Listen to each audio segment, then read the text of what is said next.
Ito ang pinakamalaking pambubudol at panlilinlang na ginagawa ngayon ni Tito Soto sa taong bayan.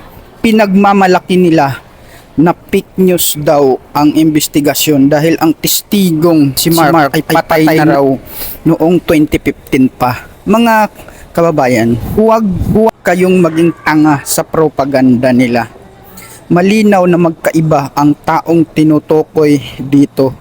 Ang Mark na binabanggit ni Cayetano at Marcolita ay buhay na buhay.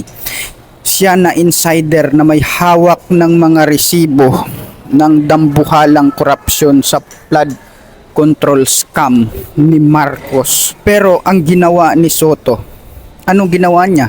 Humugot siya ng isang Mark na namatay 9 na taon na ang nakaraan. Nagdala ng death certificate para sakyan ang katangahan ng mga trolls. Ginamit niya ang pagkakatulad ng pangalan para iligaw ang atensyon ng publiko. Ang logic nila, kapag napatunayan nilang patay na ang isang Mark, wala nang magtatanong kung nasan ang pundo ng flood control. Yan ang kawalang hiyaan ng aktual na diktadurang pinatay nila ang karakter ng testigo ngayong Hunyo 4 dahil takot silang mabulgar ang mga mastermind sa itaas. Bistado na kung sino ang ginamit nilang panakit butas. Ang testigong pinatawag ni Cayetano sa Blue Ribbon ay si Mark Tiksay, buhay na buhay at may dalang resibo ng flood control.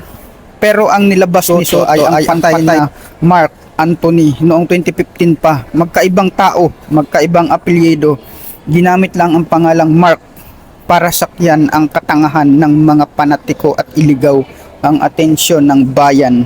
Kung gising ka sa maruming drama ni Soto at ng mga tulpo, magpalo na sa Istoryahe TV bago pa nila tuluyang ipadlak ang katotohanan ng bansa.